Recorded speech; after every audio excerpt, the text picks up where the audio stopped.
यह तन पाए महातप कीजे, या में सार यही है। ये पंक्ति जो वैराग्य भावना में दी गई है कि अगर मनुष्य तन पाया है तो इसको सार्थक बनाना है, और मनुष्य जन्म को सार्थक बनाने के लिए कहा गया कि इसको विषय भोगों में मत लगाइए,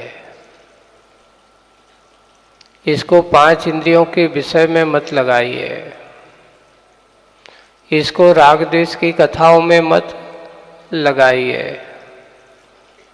इसको अगर लगाना है तो यह तन पाए महातप कीजे, या में सार यही है। सारभूत यही है कि जैसे कि बर्तन में रखा हुआ दूध अगर गर्म न किया जाए तो विकृतियां पैदा हो जाती हैं, और उसको अच्छे से तपा दिया जाए तो उसकी विकृतियां दूर हो जाती हैं।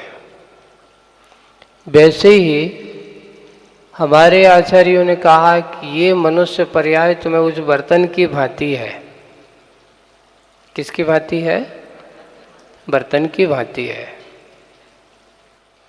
और इसमें जो कर्म रूपी द्रव्य कर्म भाव कर्म रूपी जो तुम्हारा पदार्थ रखा हुआ है, अगर इसको तुम अपने आप को इस मनुष्य पर्याय से अच्छे से तपा दोगे तो साफ सुथरा भी आत्मद्रव्य कहो, सीधा सीधा, लेकिन उसमें विकृतियां हैं। इस शरीर में तुम्हारी आत्मद्रव्य है, वो कैसी है? दूध की भांति है, हाँ? अब इसमें दूध, उस आत्मद्रव्य में अगर किसी प्रकार की कोई विकृति आती तो किसके कारण से? नाना प्रकार के कर्मों के संयोग से। तो क्या करना चाहिए? तो उन्होंने कहा है इस आत्मा की विकृति को दूर करना है तो तप कीजिए। क्या कीजिए? तप से ही आत्मा की विकृतियां दूर होती हैं, है ना? तन को पोषण करने से विकृतियां पैदा होती हैं, और तन को तप में लगाने से विकृतियां दूर कहते हैं। अपन जैसे दूध लाओ ढक के रख दो, नहीं खराब नहीं करना, खराब हो जाएगा, वैसी दशा आत्मा की है। जितना जितना इंद्रियों का पोषण करते चले जाओगे उतने उतने और दूषण तुम्हारे अंदर भी आते चले जाएंगे, और जितने जितने तुम इंद्रियों के पोषण से उनको दूर रखोगे आत्मा को, समझ लेना उतनी उतनी उसकी निर्विकारता निर्बलता उसके पास आती चली जाती है। इसलिए आज भगवान ने, आदिनाथ भगवान ने सारे कसायों को छोड़ करके, राग द्वेष मोह, संसार की मोह माया को छोड़ करके, और जाकर के पास में ही सहेतुक वन में जाकर के क्या ले ली? नहीं, सिद्धार्थ वन में, सहेतुक नहीं, सिद्धार्थ वन में, सिद्धार्थ वन में जाकर के और मुनि दीक्षा लेकर के आपस में अपने आप में बैठ गए, खड़े हो गए। एक और विशेष बात है कि जब भगवान मुनि बन करके और उस मुनि मुद्रा को धारण करते हैं तो उस समय उनके उस रूप को इंद्र ने, उसमें आदि पुराण में लिखा है कि अब जो श्रृंगार के समय भगवान लगते थे उसमें, और अब सारा का सारा वस्त्राभूषण उतर गए, अब शरीर का जो सौंदर्य रूप दिखाई दे रहा है वह वीतराग स्वरूप दिखाई दे रहा है। तो इंद्र कहता है कि उनके उस वीतराग स्वरूप को दृष्टि देखने की अलग अलग है। देखो, एक रागी दृष्टि जब कोई अच्छा श्रृंगार करके दिखाई देता है तो वो उसमें सुंदरता मानने लगता है।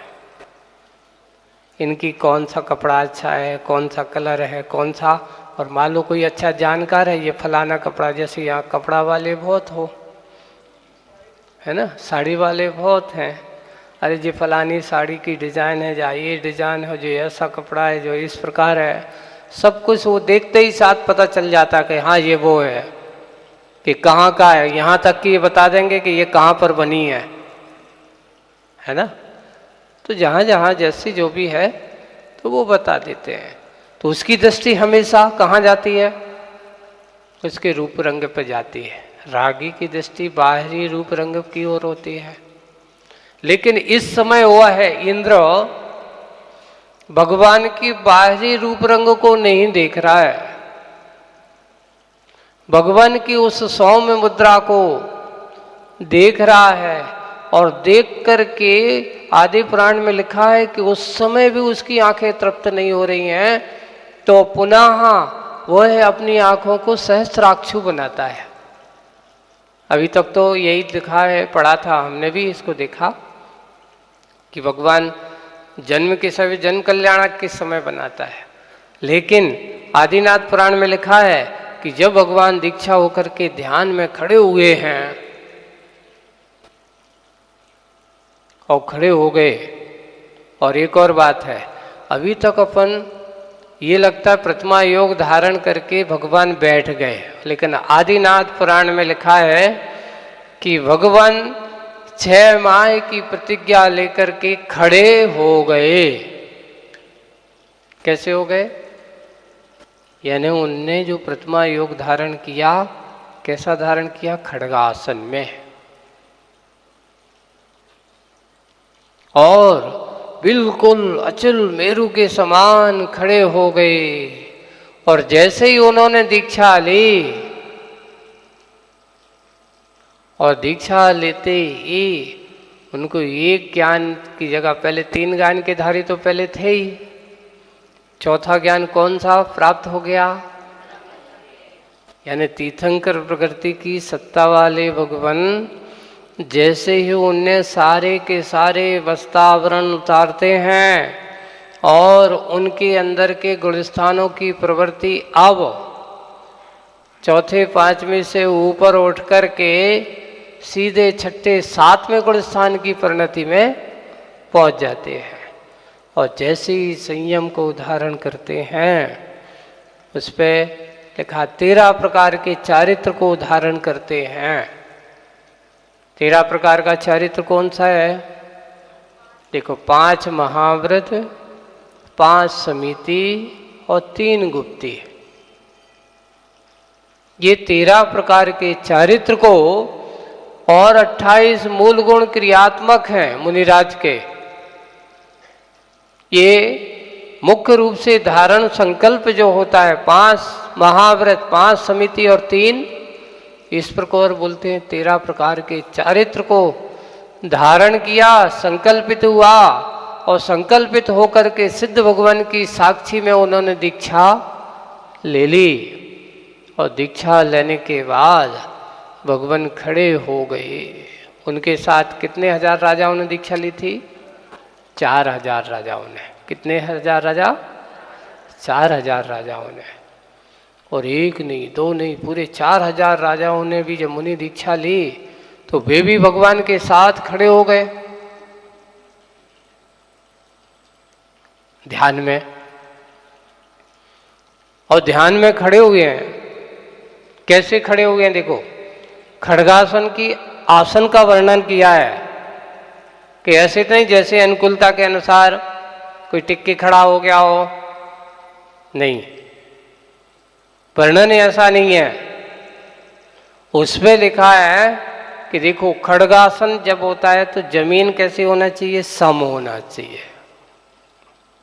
ऐसे ऐसे धीर वीर भगवान सम, सीधी और लंबी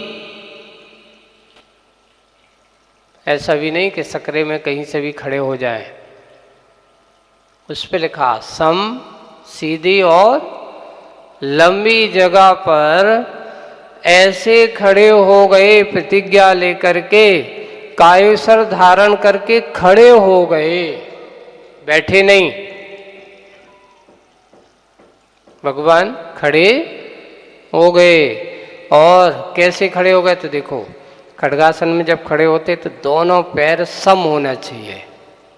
सम का अर्थ है कैसा? सीधे, बराबर, आगे पीछे नहीं होना चाहिए। और जब खड़े होते हैं तो उसमें प्रमाण दिया है कि कैसा अंतर डाल करके खड़ा होना पड़ता है। आहार के समय मुनिराजों को, खड्गासन के समय, ध्यान के समय, तो उन्होंने लिखा 1 वितस अर्थात 12 अंगुल। कितने अंगुल? जब अपन खड़े होते तो सामने के पैर ऐसे होते हैं, है ना, सामने, तो उस दोनों पैरों के अंतर में कितना अंतर होना चाहिए? 12 अंगुल का। और पीछे एड़ी साइड में 4 अंगुल का। कितने अंगुल का? ये आपको खड्गासन का प्रमाण दिखाया जा रहा है कि जब भी खड्गासन में अपन ध्यान करते हैं तो ऐसे खड्गासन का, क्योंकि एकदम सीधे नहीं, 12-12 अंगुल पीछे नहीं होगा। क्यों? क्योंकि बैलेंस बनाने के लिए शरीर खड़े होने के, आपसे जब खड़े होने के कहा जाता है तो आप भी ऐसे ही खड़े होते हैं, सावधान की मुद्रा में, है ना। सावधान तो पीछे चला जाता है, विश्राम, है ना, बिल्कुल सीधा। विराम की मुद्रा होती है खड्गासन की। ऐसे खड्गासन में खड़े हो जाते हैं। कितने अंगुल आगे? 12 अंगुल। पीछे एड़ी के यहाँ कितने अंगुल अंतर है? 4 अंगुल का। ऐसा खड्गासन की प्रतिमा योग धारण करके भगवान ध्यान में खड़े हो गए। कितने दिन के लिए? तो मन में संकल्प किया, किसी को बताया नहीं कि मैं 6 महीने के लिए प्रतिमा योग धारण करता हूँ। क्यों? किसको बताएं? क्योंकि वहाँ थोड़ी कोई गुरु महाराज हैं, क्योंकि तीर्थंकरों के, भगवंतों के, वो किसी को भी गुरु नहीं मानते, वो स्वयं गुरु होते हैं।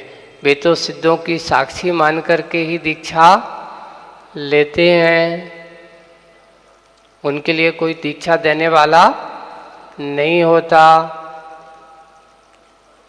ऐसे तो दीक्षा लेकर के वे भगवान ध्यान में बैठे हैं। वो 4 ज्ञान उनके ऐसे लग रहे हैं, उन्होंने कल्पना की है आदिनाथ पुराण में कि वो चारों ज्ञान उनके अंदर ऐसे लग रहे हैं जैसे अंतरंग में दीपों का समूह जल रहा हो। और दूसरी कल्पना की, जैसे कोई महल में अच्छे दीप जलते हैं तो वो प्रकाशमान जैसे महल दिव्य लगता है, वैसे ही उनके अंदर 4 ज्ञान रूपी दीपों का प्रकाश से उनको अंतरंग इतना प्रकाशमय हो गया है कि अब किसी प्रकार का कोई अंधकार उनके पास दिख नहीं रहा है। ऐसे चौथे ज्ञान के धारी मुनिराज किस में बैठ गए हैं? ध्यान में। ध्यान का समय ज्ञान का विषय नहीं है, और जिस समय ज्ञान का विषय होता है उस समय ध्यान का विषय नहीं है। अब आप पूछोगे कैसे? ध्यान में ज्ञान की प्रवृत्ति नहीं होती। आचार्य भगवान हम लोगों से कहते, जिस समय हम ध्यान करते हैं ये मत सोचो कि कौन हूँ, कैसा हूँ, कहाँ का हूँ, किसका हूँ, किसके लिए हूँ, ऐसा नहीं है। सब कुछ ज्ञान को क्या कर दो? विराम। विकल्प नहीं होना चाहिए ध्यान के समय। ध्यान में अगर विकल्प है तो वो अभी ध्यान नहीं है। महाराज आत्मा का ध्यान करना है, ऐसा विकल्प करके ध्यान करना भी तो विकल्प है? नहीं। कल एक हमारे पास एक महाशय है, उन्होंने कहा महाराज हम लोग ध्यान कैसे करें? आप लोगों को भी बता रहा हूँ आज कि ध्यान की प्रक्रिया कहाँ से शुरू होती। तुम कहो कि सीधा तुम आत्मा की त्रोच में ध्यान में डूब जाओ, कभी नहीं डूब सकते हो। आचार्य उदाहरण देते थे, ये बताओ कोई विमान आकाश में जब उड़ता है तो सबसे पहले उसको कहाँ दौड़ना पड़ता है? रनवे पर दौड़ेगा तभी तो आकाश की ऊंचाइयां छुएगा, कि तुम कहो सीधे नहीं, सीधा आकाश में जाना चाहिए। वैसे ही ध्यान की प्रक्रिया जब होती है, ध्यान में सबसे पहले हमारा मन पदस्थ ध्यान पे आना चाहिए। पहले शुरुआत कहाँ से चालू होता है? पंच परमेष्टि को याद करो, पंच परमेष्टि का ध्यान करो। इसलिए शुरुआत में श्रावकों से तुमसे क्या कहा जाता है? माला फेरो। ये भी एक ध्यान की पूर्व भूमिका है। अपन नमो वरिहंताड़म, आग बंद करके जब अपन नमोकार मंत्र ध्यान करते हैं और ध्यान करते हैं अपने, ऐसा नमो वरिहंताड़म ऐसा बोलता चला जाता है। धीरे धीरे जब उसको अंदर नमो वरिहंताड़म की आ जाती है ना, पदस्थ ध्यान इसको बोलते। कौन सा ध्यान? ये पदस्थ ध्यान है। फिर बाद में आया इसके दूसरे चरण में पिंडस्थ ध्यान। पदस्थ के भान क्या होगा? पिंडस्थ या रूपस्थ भी कहते हैं इसको, है ना। दूसरा नाम इसका क्या मिलता है? रूप का ध्यान। रूप का ध्यान यानी हम भगवान को, जैसे कि हमने शिखर जी को यहाँ से यात्रा की, बैठे हम यहाँ बैठे हैं, तो एक को हमने क्या विषय बना लिया। अब यहाँ पर अपन ने नमो वरिहंताड़म गौण कर दिया, शुरुआत भूमिका बन गई, है ना। अपने आप को, मन को क्या कर लिया हमने? एकाग्र कर लिया। एकाग्र करते करते अब लोग माला को विराम दे करके अब थोड़ा सा अवन आ जाओ कहीं पर, किसी को शिखर जी अच्छा लगता है तो अब अपन रूपस्थ ध्यान करते हैं। इसको कौन सा ध्यान आएगा? ये रूपस्थ ध्यान। रूपस्थ ध्यान में शिखर जी की वंदना चालू कर दे। गढ़धर टोक, चौपड़ा कुंड, जल मंदिर, गढ़धर नाला, गंधर्व नाला, हम जा रहे हैं, चढ़ते जा रहे हैं। जाकर के पहुंच गए चौपड़ा कुंड, चौपड़ा कुंड से ऊपर गढ़धर टोक, गढ़धर टोक से पूरे कुंथुनाथ टोक आदि करते करते पूरी यात्रा करते जाओ। आप देखो यहाँ बैठे बैठे आपकी शिखर जी की यात्रा होगी।